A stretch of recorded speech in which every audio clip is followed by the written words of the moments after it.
going to go through unimaginable pain in the next 6 months.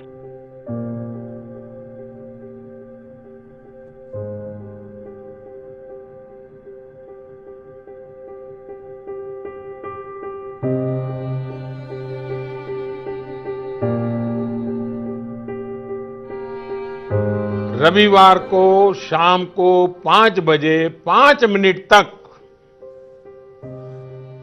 ताली बजा करके, थाली बजा करके, घंटी बजा करके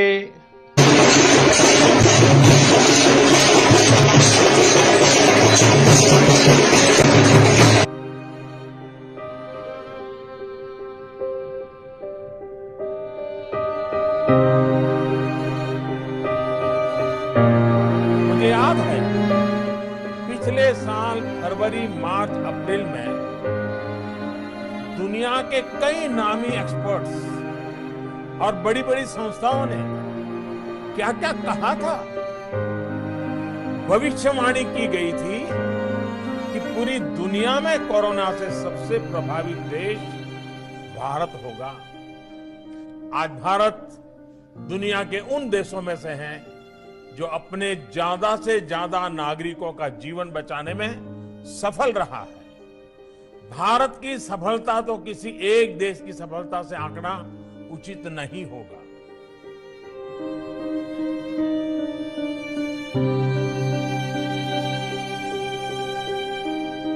जिस प्रकार से अपने आप को संभाला और दुनिया को संभलने में मदद की, एक प्रकार से टर्निंग पॉइंट है।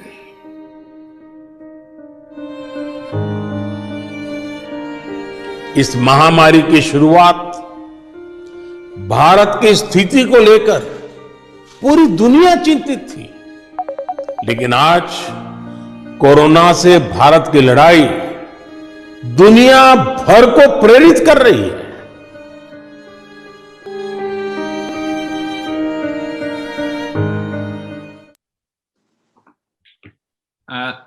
शुक्रिया साथियों, जिस प्रकार से पूरे देश में कोरोना का संकट है, जिस प्रकार से देश में वैक्सीनेशन की स्थिति है, जिस प्रकार से देशवासियों की जान पर लगातार खतरा बना है और सरकार नाम की कोई चीज बची नहीं, इन सब पहलुओं को लेकर आज पूर्व कांग्रेस अध्यक्ष और हमारे नेता राहुल गांधी जी हमारे बीच में हैं, जो आज से नहीं पिछले 1.5 साल से लगातार सरकार को आगाह कर रहे हैं, जबकि सरकार इस पूरे मामले पर चुप्पी साधे है और एक गैर जिम्मेवाराना रवैया अपनाए है।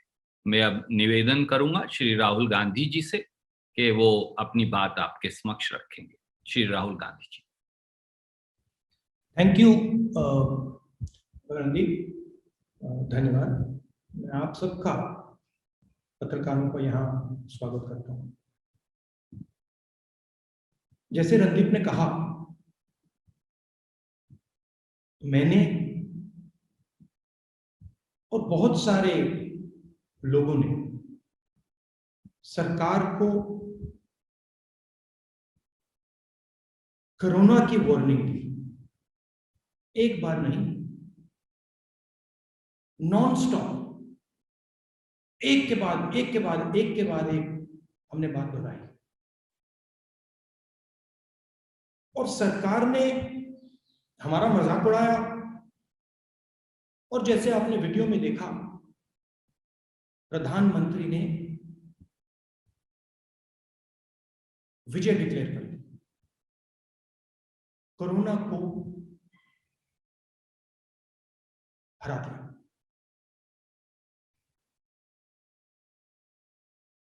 प्रॉब्लम यह है कि सरकार को और प्रधानमंत्री को कोरोना समझ ही नहीं आया है और आज तक नहीं समझा है।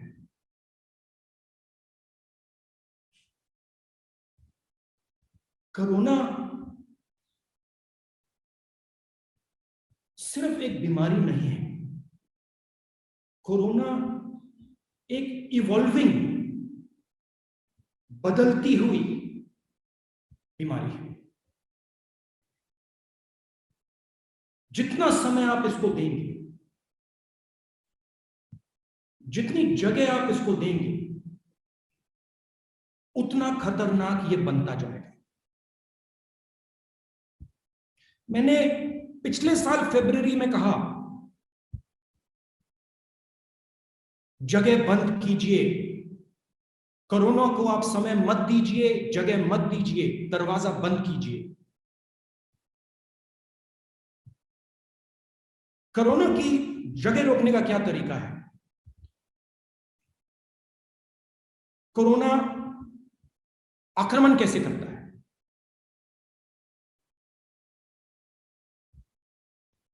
सबसे पहले जिन लोगों के पास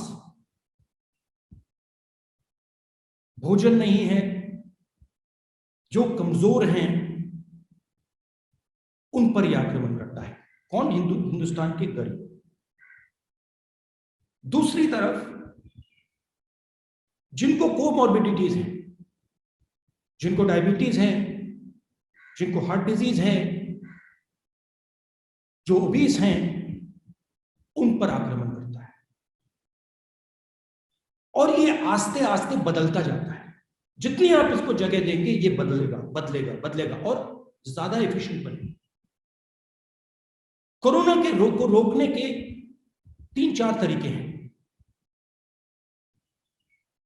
उन तरीकों में से एक परमानेंट सॉल्यूशन है, वो है वैक्सीन।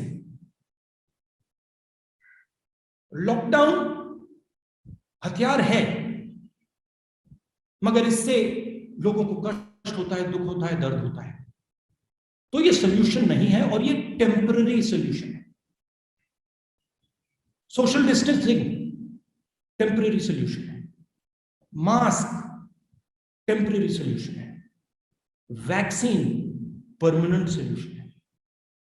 मगर अगर आपने वैक्सीन जल्दी नहीं की तो वायरस आपकी वैक्सीन की पकड़ से निकल जाएगा, भाग जाएगा। क्योंकि अगर आप वायरस को हिंदुस्तान में चलने देंगे, रोकेंगे नहीं, वो म्यूटेट करता जाएगा, बदलता जाएगा, एफिशिएंट बनता जाएगा। वैक्सीन स्ट्रेटजी के बारे में मैंने डायरेक्टली प्रधानमंत्री को बोला कि अगर हिंदुस्तान ने वैक्सीन स्ट्रेटजी नहीं ठीक लगाई, एक बार नहीं अनेक बार लोग मरेंगे। एक वेव नहीं आएगी, 2 वेव नहीं आएगी, 3 वेव नहीं आएगी, 4 वेव नहीं आएगी, आती जाएंगी, क्योंकि वायरस अडेप्ट करता रहेगा। अब स्थिति क्या है? कुछ ही समय पहले मैंने देखा फॉरेन मिनिस्टर भाषण दे रहे हैं कि हिंदुस्तान ने अपना नाम बना दिया, अलग अलग देशों को हमने वैक्सीन दिया, वैक्सीन डिप्लोमेसी कर रहे हैं, हिंदुस्तान का नाम रोशन हो गया। आपने वैक्सीन एक्सपोर्ट की। आज स्थिति क्या है? हिंदुस्तान के 3% को आपने वैक्सीन दी, मतलब 97% लोग को कोरोना पकड़ सकता है। आपने दरवाजा खुला छोड़ रखा है और अभी भी आप दरवाजा नहीं बंद कर रहे। 2 अलग अलग, 3 अलग अलग, 4 अलग अलग रेट्स बना रखे हैं। बिजनेस चल रहा है, बाकी देशों में एक रेट। अमेरिका ने अपना आधा पॉपुलेशन वैक्सीनेट कर दिया, ब्राजील जैसे देश ने 8%, 9% वैक्सीनेट कर दिया। वो वैक्सीन कैपिटल नहीं है, हम वैक्सीन कैपिटल हैं। हम वैक्सीन बनाते हैं और यहां पे मैं आपको कह रहा हूं, ये जो सेकंड वेव है, फर्स्ट वेव ठीक है, उसमें बात समझ नहीं आई, वो अलग चीज है। मगर ये जो सेकंड वेव है, ये प्रधानमंत्री की जिम्मेदारी है। प्रधानमंत्री ने जो नौटंकी की, प्रधानमंत्री ने जो अपनी जिम्मेदारी पूरी नहीं की, इसका कारण सेकेंड वेव है।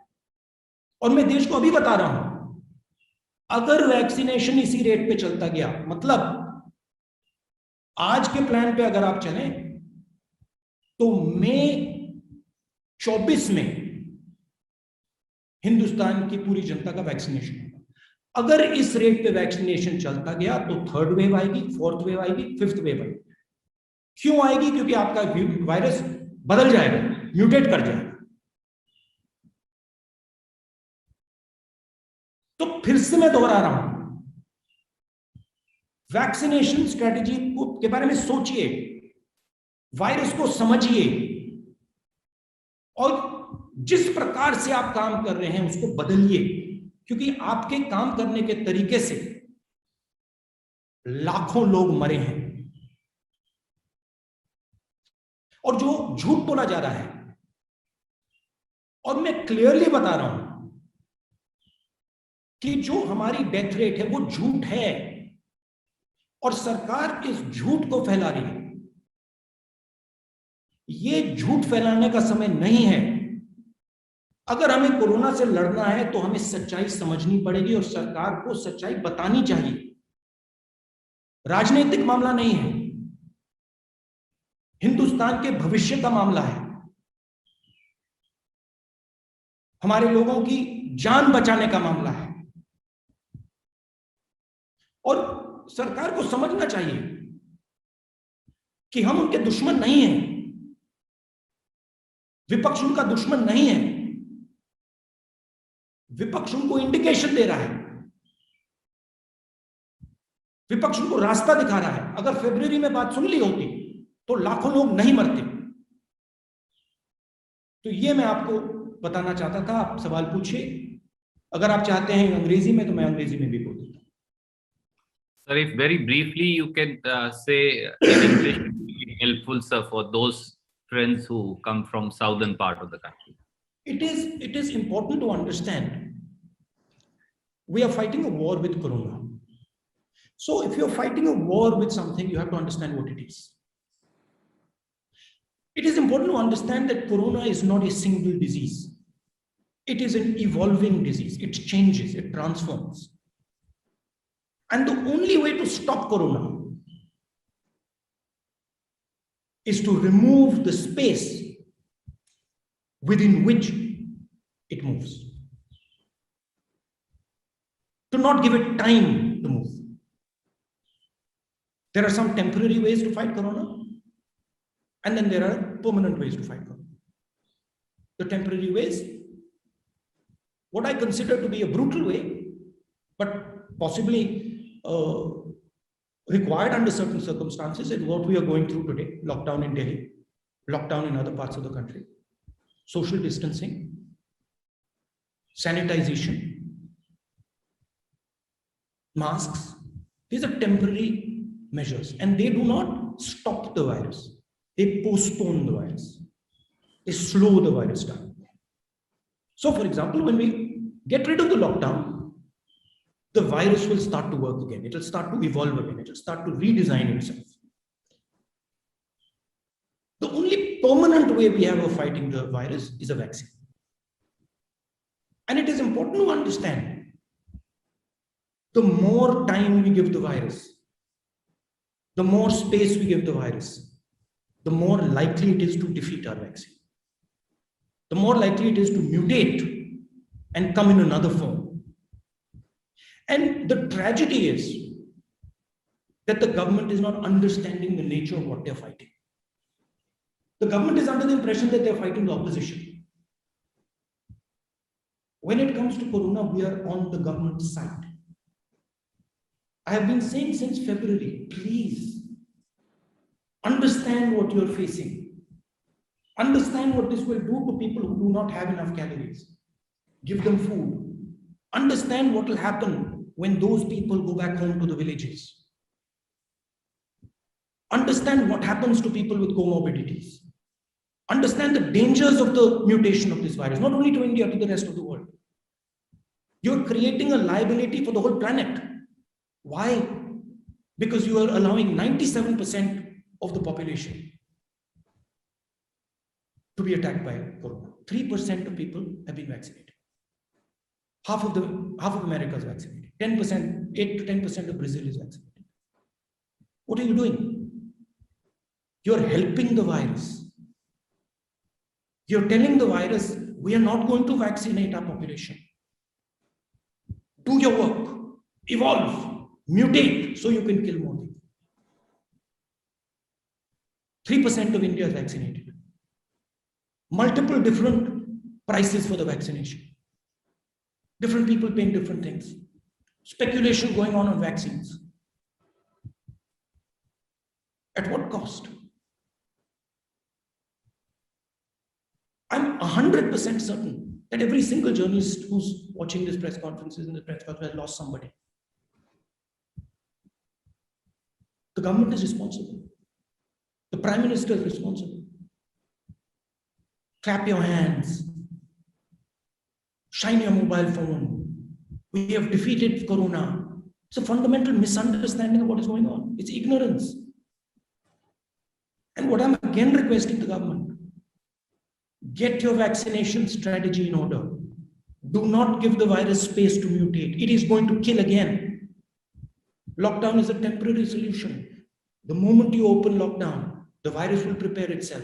And I guarantee you, at 3% vaccination, we are going to get a third wave. And it is going to be more brutal than the second wave. And if we continue to leave the space open, if we do not shut the door on the virus, if we do not shut the space for it to mutate, there'll be a fourth wave and a fifth wave. And then there is a chance the vaccine won't work. Everybody says, when I speak, everybody says, oh no, Rahul Gandhi is frightening people. No, I'm not frightening people. I'm trying to save people.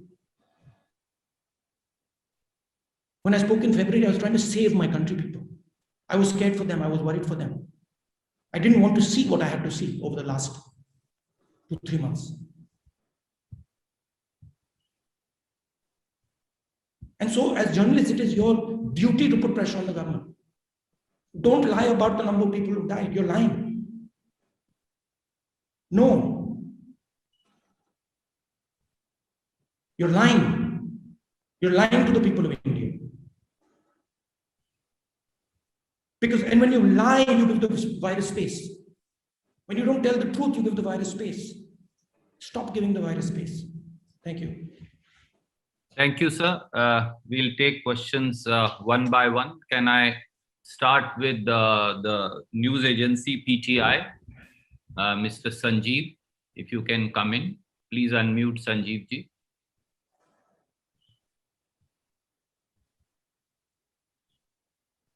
Yeah, thank you, Randeep ji.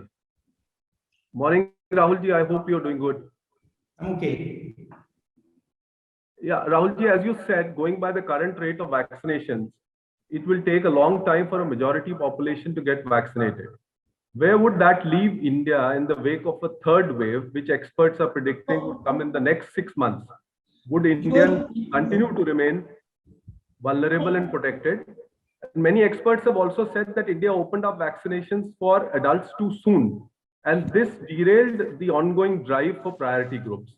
Was this the right thing to do, as Congress had supported the opening up early? Look, I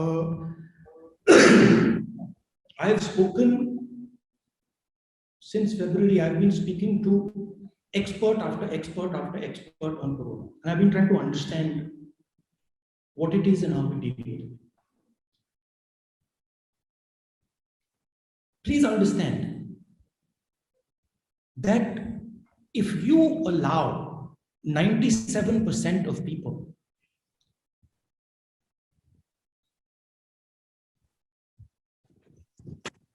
to be potential victims of corona,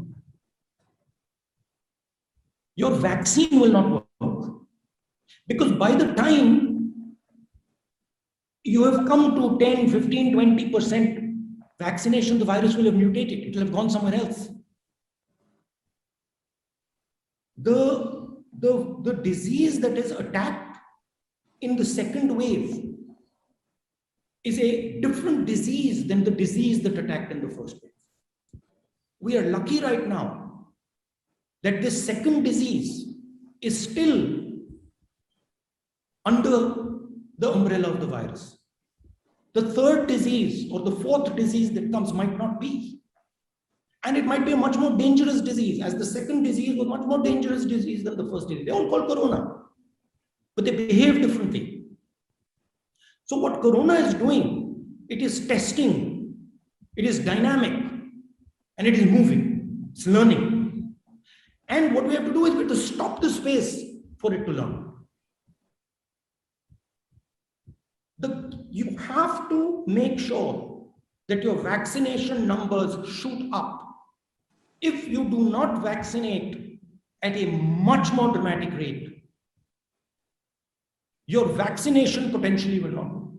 And my understanding, and the understanding of experts who I've spoken to, is the current rate of vaccination, 3%, almost guarantees a third wave when the lockdown goes, which is completely unnecessary.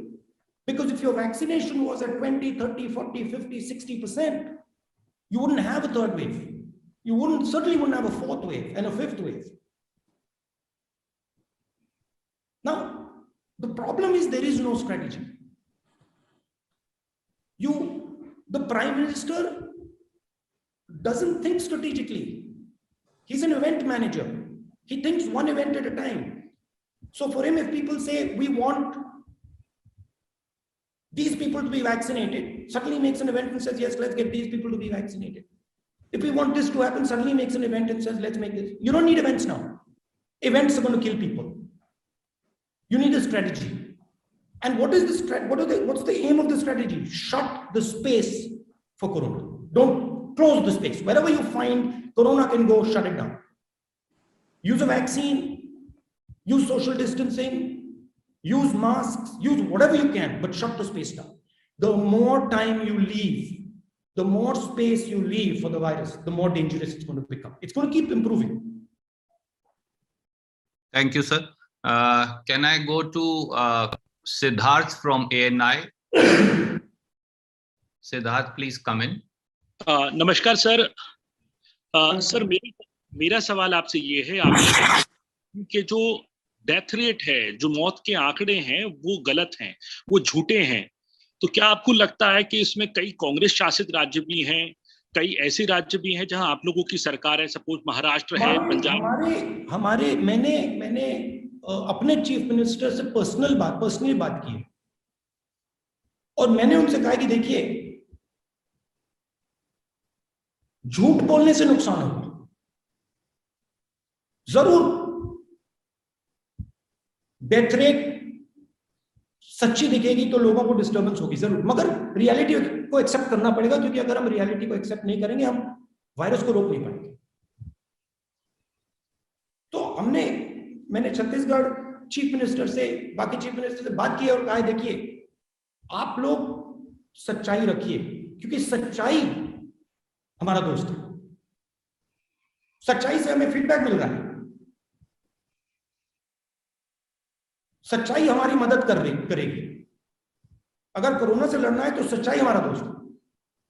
Short term में ठीक है, लोगों को लगेगा कि भाई death rate बहुत high है, मगर उसको एक्सेप्ट करना पड़ेगा, क्योंकि अगर आप उसको छुपाएंगे तो आपका रिएक्शन ठीक नहीं आएगा। और मैं गारंटी करके कह रहा हूं कि सरकार की डेथ रेट झूठ है, 100%, और मतलब एक्सपोनेंशियली झूठ है, एक्सपोनेंशियली। ये नहीं कि मतलब 5% ज्यादा है, 10% ज्यादा है। Sir, Thank you, sir. Siddharth, I'm sorry, I'll come to you. There's so many friends and there's limited time. Can we go to Sandeep Fukan from The Hindu, please?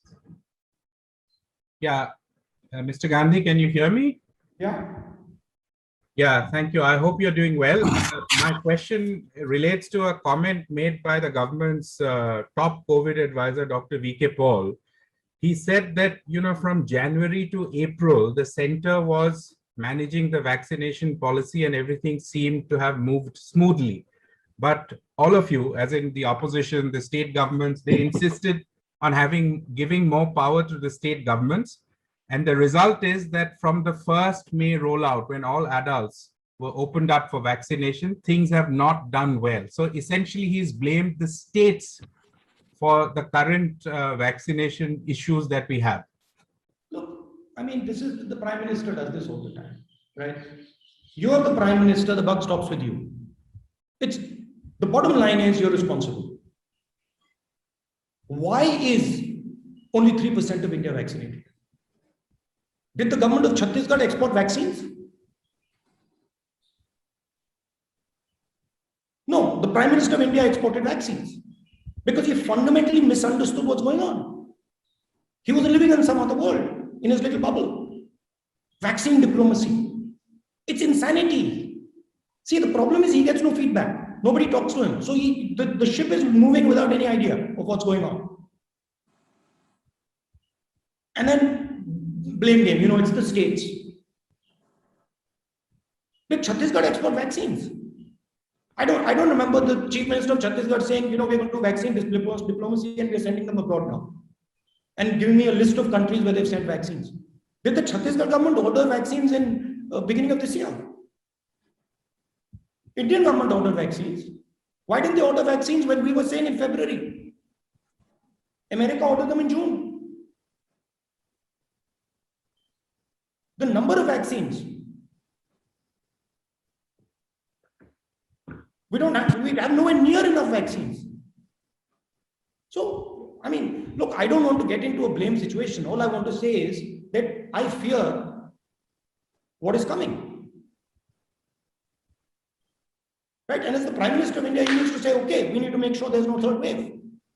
What do we need to do? We need to close the space for the virus. How do we do it? He's not doing that. He's terrified. He's in shock. He's trying to figure out how he repairs his image. His image is gone. He's dead. So I would request him to stop worrying about his image and start worrying about the problem in front of him, which is now killing people. Probably going to end up killing millions of people. Thank you, sir. Uma Shankar from NDTV, sir. Uma ji. Sorry, Randeep, just give me 1 second. Randeep, yes, sir. Give me 1 second because I need to connect my laptop. Just give me 1 second. Yes, sir.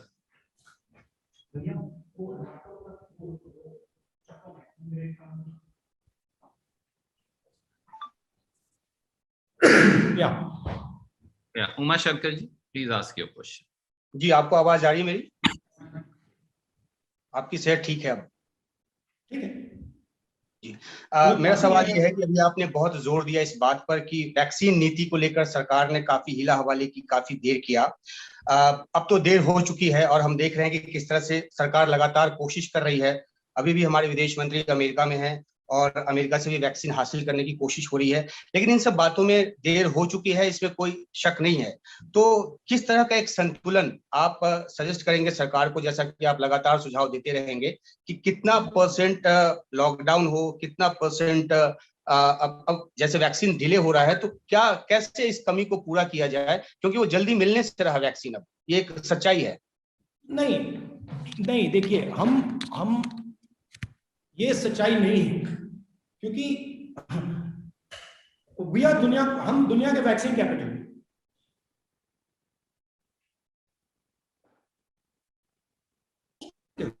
I think the image got frozen, sir, temporarily. क्योंकि आप उसको virus को जगह दे रहे हो। जैसे मैंने पहले कहा था, लॉकडाउन पॉज बटन है। पॉज बटन से टेम्पररी सोल्यूशन मिलेगा, मास्क से टेम्पररी सोल्यूशन मिलेगा, वैक्सीन से परमानेंट सोल्यूशन मिलेगा। तो चॉइस नहीं है, जहां से भी आप वैक्सीन ले सकते हो आप लोग, जैसे भी आप ले सकते हो आप लोग, और जल्दी से जल्दी जितने लोगों को आप वैक्सीनेट कर सकते हो करो। और ये जो आप बहाने बना रहे हो कि ये स्टेट ने किया, ये उसने किया, ये इसने किया, ये बहाने बंद करो और जो आपको जिम्मेदारी हिंदुस्तान की जनता ने दी है उसको पूरा करो। डरो मत। लीडरशिप का ये मतलब है।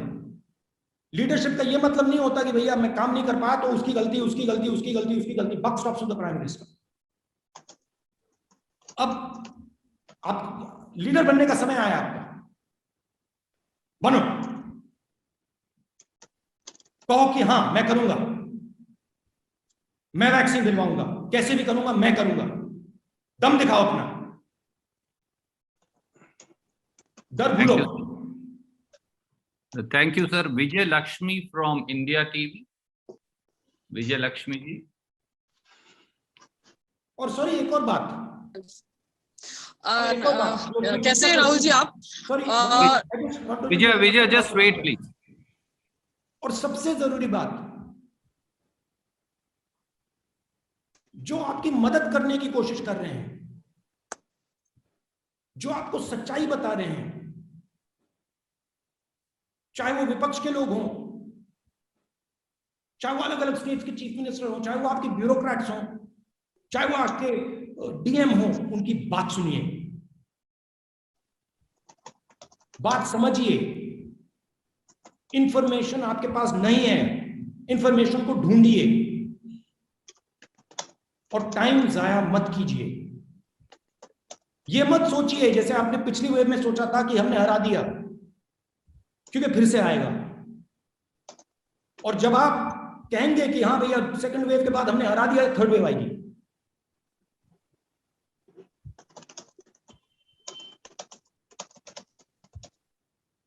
Thank you. Vijay please ask your question.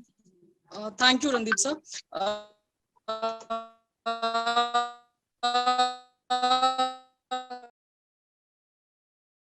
आपसे लॉ लेकर के पूछना जो है नहीं है। सरकार बार बार कंटेनमेंट की बात करती है, और कंटेनमेंट की बात आप जब करते हैं तो लॉकडाउन की बात आपको करनी पड़ेगी। भारत जैसे देश में, क्योंकि हम जानते हैं काफी सारा तबका ऐसा है जो आर्थिक तौर पर बहुत संबल नहीं है, आपको लगता है कि लॉकडाउन हटा देना चाहिए, पार्शियली हटा देना चाहिए, ताकि संतुलन बनाया जा सके? एक तरफ बीमारी से भी लड़ा जा सके और दूसरी तरफ ऐसे तमाम लोग जिनको आर्थिक तौर पर इसकी मार झेलनी पड़ती है, आपको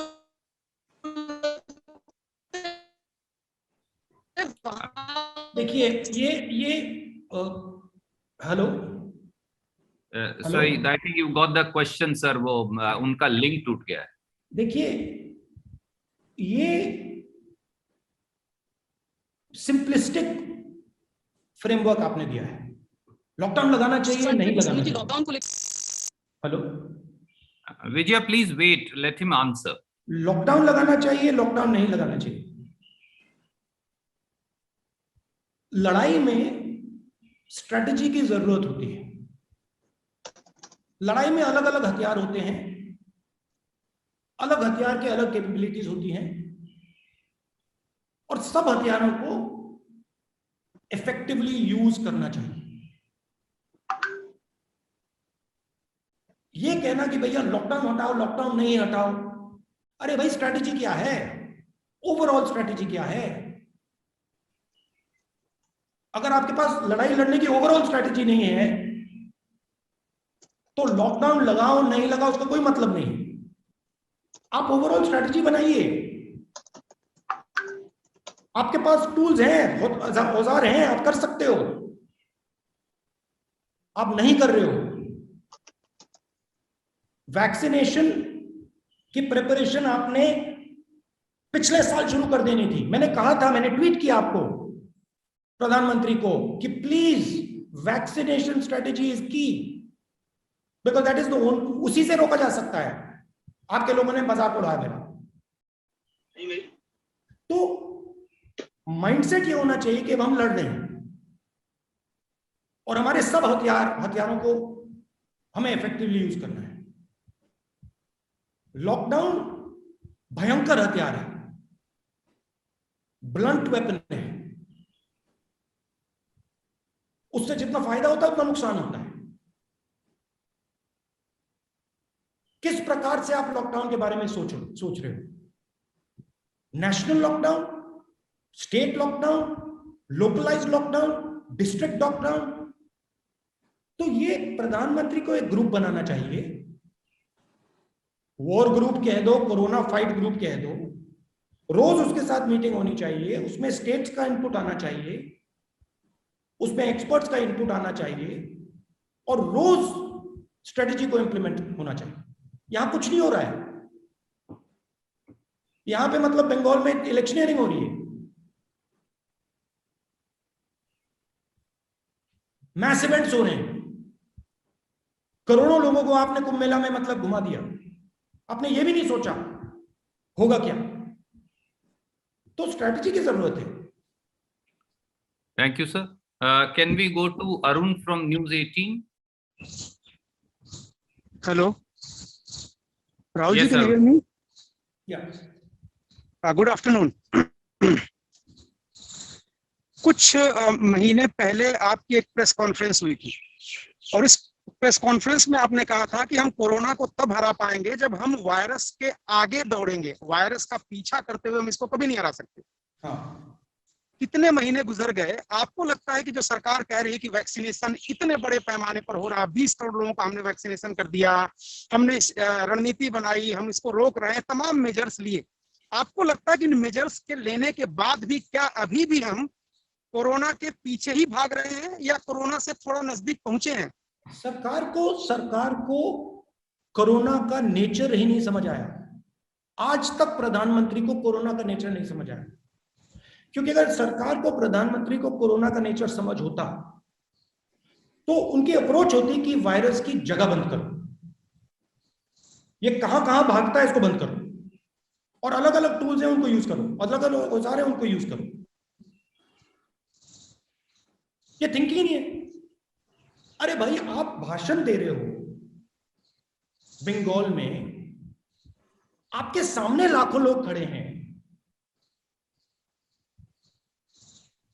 आप बिना मास्क वहां खड़े हो, क्या मैसेज जा रहा है लोगों को? आप वायरस को समझे ही नहीं। तो स्ट्रैटेजी का मतलब वायरस को समझो और जगह बंद करो। वैक्सीन, ये कहा ही नहीं जा सकता कि हम वैक्सीनेशन नहीं कर सकते, सुसाइड करना पड़ेगा। वैक्सीन ढूंढो, बनाओ, जो भी करना है करो, और सिस्टमैटिकली वायरस की जगह बंद करो। जब प्राइम मिनिस्टर कहते हैं कि देखो वैक्सीनेशन की गलती हमारी नहीं है, स्टेट की गलती है, वो जगह बना रहे हैं, वायरस के लिए जगह बना रहे हैं, कोऑर्डिनेशन तोड़ रहे हैं स्टेट और देश और प्रधानमंत्री के बीच में। जितना कोऑर्डिनेशन अच्छा होगा उतनी जगह बंद होगी। अगर बघेल जी, नरेंद्र मोदी जी एक पेज पे होंगे, ममता जी, नरेंद्र मोदी जी एक पेज पे होंगे, वायरस की जगह बंद होगी। अगर नरेंद्र मोदी कहेंगे देखो ममता जी ने गलती की, तो वायरस की जगह बनेगी। तो वॉर माइंडसेट में आना पड़ेगा। आपने कैजुअलिटीज ले ली, मगर आप वॉर माइंडसेट में नहीं आए।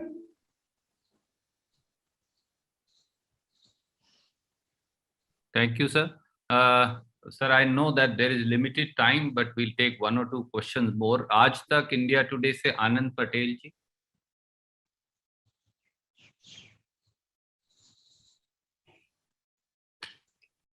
Anand ji. Yeah, now so my question is about the parliamentary oversight over which the opposition has been writing to the government on a number of occasions, and the government has been denying these meetings to the parliamentary panels during pandemic, citing the pandemic. I can't hear you properly. Anand, please repeat the question. I think you got dubbed. All right, so my question is about the parliamentary panels. The demand for these meetings have been made by the opposition parties, including the opposition, on a number of occasions, but the government has been denying these meetings, citing pandemic.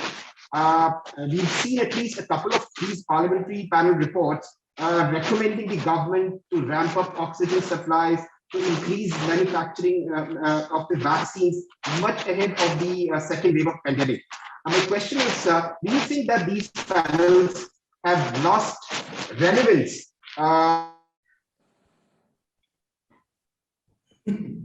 So we've lost him, but you can answer, sir. I think that was the government's idea, and this is an idea that is central to the philosophy of the RSS, is to suppress information. लाखों, बड़ी संख्या में नहीं। The idea is to suppress information. हाँ? Hello? Arun, please mute yourself. Right. The idea is to suppress information. Don't give the correct death rate. Lie about the testing rate. Don't let journalists say the truth. Pressure Twitter, pressure Facebook, pressure the newspapers. What they're not realizing is that this is the information system. You might not like what you're hearing, but that is the truth, and you have to act on that. So what the BJP RSS has done is they've shut down the information system. So there's no feedback to the Prime Minister. He doesn't even understand today where the problem is, because he's made everybody lie. And so that's the context in which you should look at the parliamentary committees. It is suppression of information is helping Corona. Lying about deaths is helping Corona. It's creating the space for Corona. Arguing with the Chief Minister is helping Corona. Bring the country together. Make the country work together. How many opposition leaders have you spoken to? Not a single one. We are helping because it has gone past politics now. It is now lives of our people.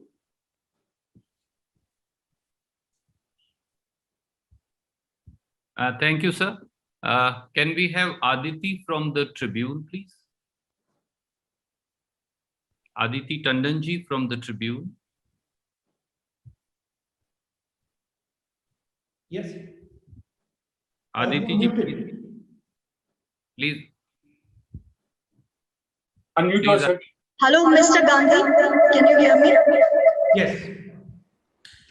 I just want to know that the government yesterday said that compulsory licensing is not a very attractive option in this time of the pandemic, because acquiring the formula for the vaccine. I can't hear you properly. It's echoing a lot. Sir, if you permit me, I will basically, I think what she asked and what we gathered, because there is some issue with her audio, is that she's wanting to ask a question about the de-licensing of the corona vaccine, and government says it's not a good idea to do so. Well, my view is that what is critical is that we vaccinate as many people as fast as possible. And however we can get there, we should get there. That's my view. Thank you, sir. Can we, sir, second last question, can we go to Sanjay Mishra from Dainik Jagran? He had a flight, sir. I'm afraid I think he's... All right, no problem. Sir, can we now go to Manoj from Indian Express? Manoj, please ask your question and shift the spotlight to sir. Manoj.